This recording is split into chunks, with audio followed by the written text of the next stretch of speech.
Ano ba? Ang lungkot-lungkot naman natin, oh. Siguro yung mga ibang grupo ang sasaya nila. Teka. Hindi pwede to. Hindi pwede to.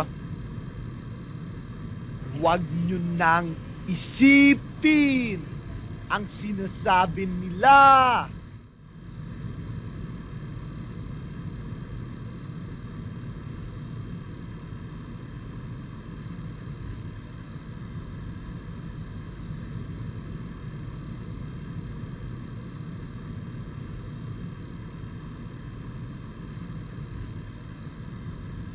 Jet? May problema ka ba? Wala. Eh bakit ako? Lahat ng problema ko sinasabi ko sa'yo. Bakit ikaw hindi mo sinasabi sa akin? Sinabi naman sa'yong wala eh. Ba't bang kulit-kulit mo? niyo? Thank you. Ma'am, okay ka lang? Okay.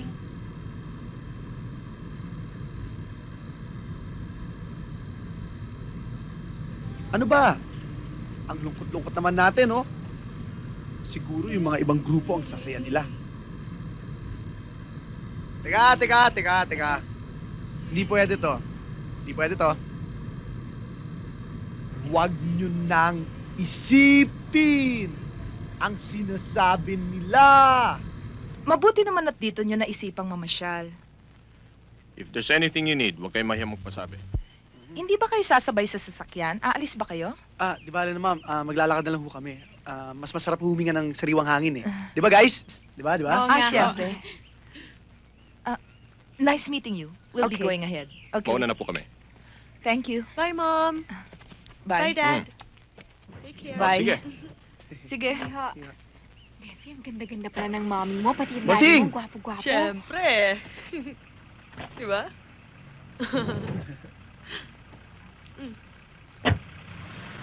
Bye. Bye, Mom! Wow! Guys! Best friend ko ng elementary, si Ida! Ma'am, si Ida po! Boss! Sandali lang. Eto, nagbebenta pa rin ng kakanin. Ano tong tinitinda mo? Mga mahablanco, ganon. Uy, teka, huwag mo ang galawin tong... Bakit ba? Ang ganda-ganda mo pa rin, Bessie. Para ka na talagang taga Maynila. Ida, saan ka ba nakatira? Malayo pa ho, doon pa ho sa kabilang balyo eh. Pwede ba kaming dumalaw sa inyo? Magandang hapon, ho. Magandang hapon naman. Ganda nga po, no? Gandang hapon, no? Alberto, ikaw na lang bumili ng mainom nila. Dalian mo, ha? Huwag na ho. Hindi naman ho kami gutom, hindi ba, kids? Hindi nga, ha? Mabuti naman at napasyal kayo sa aming bahay. Opo kayo. Ma'am, si Mang Berto po, nagtatrabaho sa pabrika ng mga magulang ko. Hindi na. Hindi na po? Alberto, bumili ka na kaya ng makakain nila, ha? Tinanggal na ako ng papa mo sa trabaho ko. Namumuno raw ako ng welga. Totoo. Pero 5 kami. Kung pinag-initan. Kiusap ako. Pero walang nangyari. Pasensya ka na, Bessie.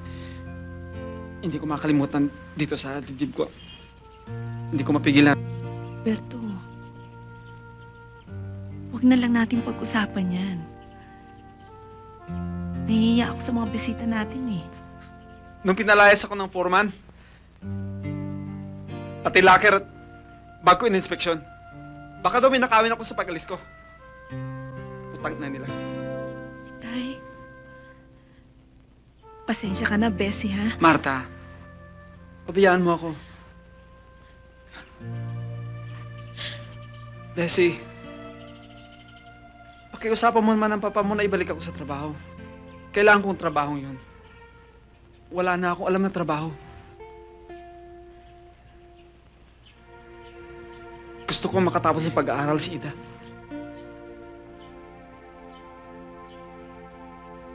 Matalino tong anak ko. Tay, tama na. Nakakahiya na sa bisita natin eh. Hiya? Hindi natin kayang hiya, anak.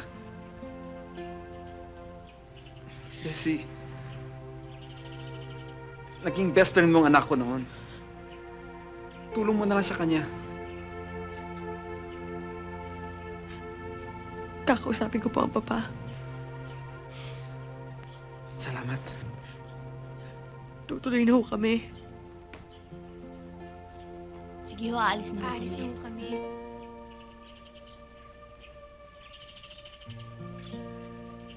Okay ka lang? Tuloy na po kami. Sige ho. Sige, Ida.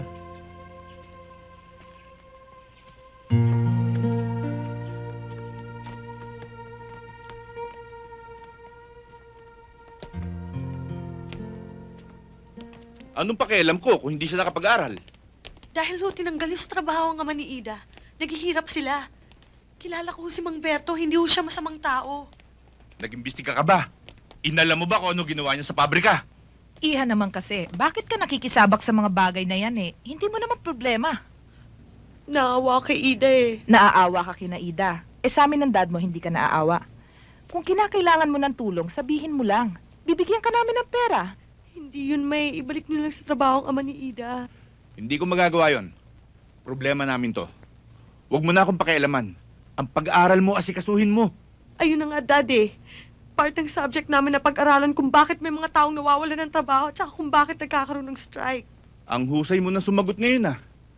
Part din ba yan ng mga natutunan mo dun sa subject nyo? Ate, solve din ako dun sa mga ginawa mo kanina. Yung mga sinabi mo kay na daddy, matagal ko na rin naman gustong sabihin sa kanila yun. Kaso, di naman makikinig yung mga yun. Sina daddy pa. Ako nga eh, matagal ko nang sinasabi sa kanila na after high school, gusto kong pumuntang Maynila para mag-aral maging piloto. Kaso, ayaw nila eh. Bagsak ko din naman daw eh, dito sa probinsya natin, mag-manage ng business. Pero, ayoko namang habang buhay nandito na ako sa atin. Anong gagawin ko? Hindi ko naman kaya katulad mo. Alam mo, ikaw lang naman ang nakakaalam kung anong kaya mong gawin eh. Pero oras na malaman mo kung anong gusto mong gawin, I'll be there to support you. Pala dito, Pala no? rito eh. Walang Paggabi. katubig-tubig. Eh, low tide eh. Makapal eh. Ay, ma'am. Malapit na ang junior seniors prom namin. A-attend kayo, ha? Ma'am, Oo nga, smile Bessie. naman, oh. Sino escort mo, Problemahin mo yung sarili mo. Alright. Basta Lenny, tayong dalawa. Ewan ko. Mapapag-usapan naman natin yun, eh. Mamaya na natin siguro pwede pag-usapan ng tungkol sa prom. Okay, listen tayo ha, listen. Okay? I just want to remind all of you na gusto ko maging critical kayo sa pagsusulat ng mga reaction papers nyo tungkol sa immersion trip, okay? Huwag basta-basta tatanggapin ninyo kung ano ang nakikita ninyo. Jet, hindi ka na naman nakikinig. Alam mo, hindi mo siniseryoso ang pag-aaral mo. Yung huling paper na sinabit mo, hindi maganda. Lagi kang absent. May problema ka ba? Wala, ma'am. Alam mo, lagi mo sinasabing wala, pero Ba't ba parati ako nakikita nyo? Jet. Eh, totoo naman eh. Jet! Laging ako mali. Akala nyo parati kayo tama. hindi mo alam ang sinasabi mo. Alam kong sinasabi ko. Lagi nyo nga sinasabi sa amin, di ba? Na dapat gawin namin ang tama. Pero kayo, ginagawa nyo ba ang tama? Anong ibig mo sabihin? Jet, tama na. Pabayaan niyo siya. Alam na namin eh. Kabit lang kayo. At sino naman nagsabi sa inyo niyan? Nakikinig kayo kung kani-kaninong chismis. Hindi chismis. Nakita namin kayo. Nagsisinungaling ka. Ikaw ba nagsisinungaling? Jet! Bakit hindi mo sabihin kala Boyong? Sa kanila? Hangang-hanga sila sa'yo. Jet! Perfect mo mong anga daw. Jet, tama na. Bakit hindi mo sabihin totoo?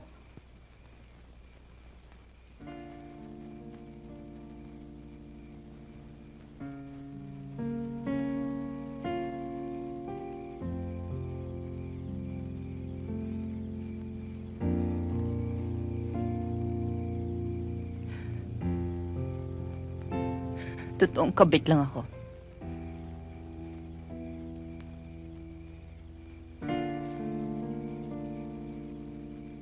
Kinaibigan ko kayo on the basis na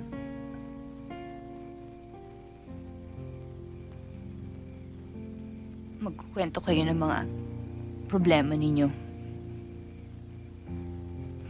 Pero ako yung hindi naging matapat.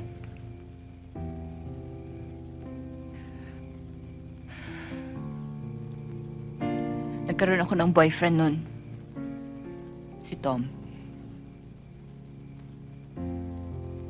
Hindi siya nagustuhan ng mga magulang ko. Dahil mahirap lang siya. Pero dahil mahal ko siya, nagawa kong lumayas sa bahay. Sumama ako sa kanya. Itinakwil ako ng mga magulang ko. Namubuntis ako, tuwang-tuwa ako. Pero may dumating nga isang sulat mula sa job application ni Tom sa Amerika. Alam kong matagal niyang pangarap yun, kaya ako mismo nagudyok sa kanya para umalis.